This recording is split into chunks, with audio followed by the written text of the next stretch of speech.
Voilà, bonsoir à tous et merci encore d'être sur notre chaîne. Nous allons essayer de découvrir ensemble ce que nous avons trouvé sur la page de notre compatriote, les changements Sefachi. Et ça a été publié par Maître Emmanuel Mouemba. Je pense qu'il est vraiment Mouemba. Alors, allons-y et découvrons ensemble. Qu'est-ce qu'ils disent? Ils nous donnent les calendriers. D'abord, ils nous fait voir que ce que les médias occidentaux sont en train de publier, c'est faux. Alors, il nous dit, voici ce qu'il y a des deals entre la RDC et les Américains. Découvrons ensemble. Ce que je vais vous demander, ne venez pas contredire si vous n'avez pas des informations contraires à ce que lui, il propose. Proposez-moi ce que vous avez. Hein? Si vous avez un deal contraire, vous me proposez. Mais si vous n'avez pas de deal contraire, mais pourquoi alors m'appeler? Pourquoi alors venir déranger les commentaires? Allons-y. Alors, le changement Sefachi, dans sa page, dit ceci. Pendant que les médias français nous vendent la fable d'une rencontre entre Tshisekedi et Kagame dans 2 mois pour signer un accord de paix, il y a une manipulation voulue dans les médias français. Voici ce qu'ils ont dit. Alors là, ils nous rappellent ce que les médias français ont dit. Ils ont dit ceci. Et moi aussi, j'ai relayé une information des médias français. Peut-être que vous avez déjà suivi. Dans 2 mois, l'accord sera signé. C'est faux. Une force neutre sera déployée. C'est aussi faux. La RDC veut partager ses minéraux avec le Rwanda. C'est toujours faux. Alors, où est alors la vérité? Voici la vérité qu'on nous propose dans cette page. La vérité est tout autre. Ces récits bidons ne servent qu'à manipuler l'opinion publique congolaise et à masquer les vraies négociations en cours pilotées par les États-Unis. Alors, allons-y de ce qui se passe d'abord aux États-Unis. Ce qui se passe vraiment, l'axe Washington, nous sommes là. Aux États-Unis, le 2 mai, le Rwanda et la RDC ont chacun déposé un projet d'accord de paix aux États-Unis. Là, on ne joue pas. Les États-Unis leur ont donné jusqu'au 2 mai. Ils ont déjà déposé. C'est Washington, et plus précisément l'équipe du secrétaire Rubio, qui a désormais la main pour arbitrer et fusionner les propositions. Rappelez-vous que ceux qui ont donné la force au Rwanda, ce sont les Américains, les Occidentaux et les Européens. Mais ce sont eux qui décident de lâcher. Mais où est le problème? Nous, on prend parce que nous avons des richesses. Voici alors le vrai calendrier. Là, on nous propose le vrai calendrier. Première phase, 2 semaines jusqu'au 15 mai, pour que l'équipe américaine travaille sur un accord commun à partir de 2 documents.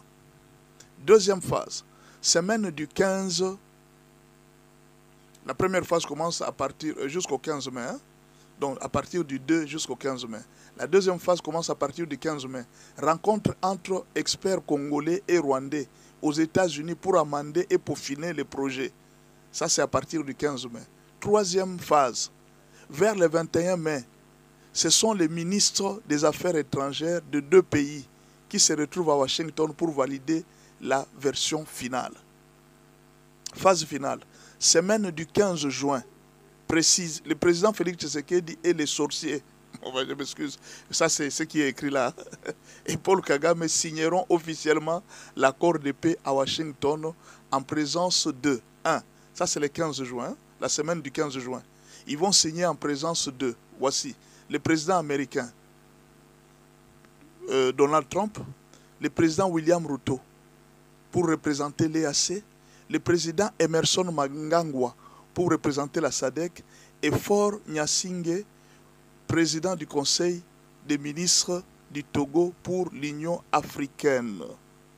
Il y aura aussi le secrétaire Rubio et puis les représentants qataris et français. Ça, c'est la semaine du 15 juin. Alors, allons-y maintenant, les sorts de M23, Nanga, Kabila, Katumbi. Ils ont été mis sur la touche. L'accord américain ignore complètement les M23, Katumbi, Nanga et même Kabila. Ils sont hors jeu. Et c'est justement pour ça que Kabila court chercher Obasanjo pour relancer une manipulation à la Sun City 2. Un dialogue national pour se repositionner dans l'équation. M23 tente de relancer de la guerre, car ils savent qu'ils sont exclus des négociations, qu'aucune garantie ne les attend. C'est pourquoi vous avez vu ces derniers temps, ils ont voulu forcer avec la guerre. Nanga multiplie les déclarations absurdes, car son projet Alliance Fleuve Congo est déjà dépassé par les événements.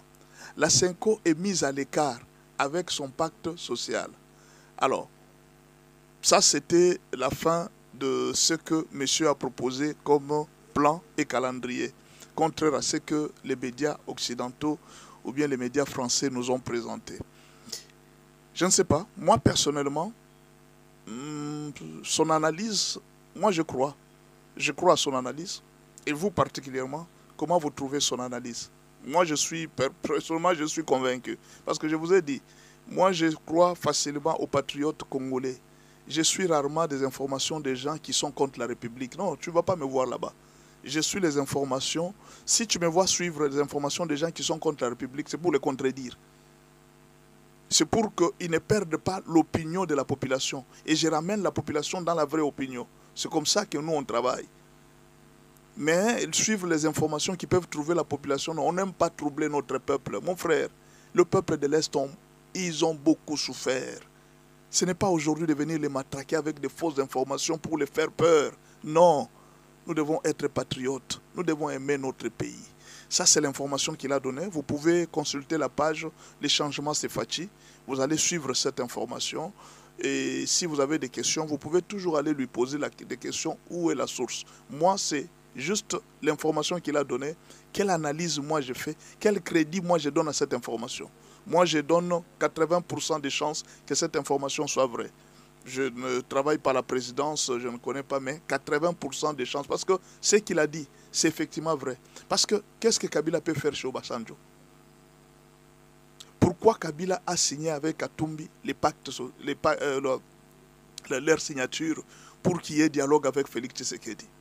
Pourquoi les M23 continuent la guerre alors que pendant ce temps, ils sont en négociation à Doha? Vous ne vous posez pas la question. Justement, c'est parce que les uns et les autres ont remarqué que de Doha, il n'y a rien qui est sorti. Les Américains ont déjà pris tout. Et puis, là, je crois pourquoi. Parce que le président Trump fait de la guerre au Congo comme comment on a dit, parmi les rendements de ses 100 premiers jours.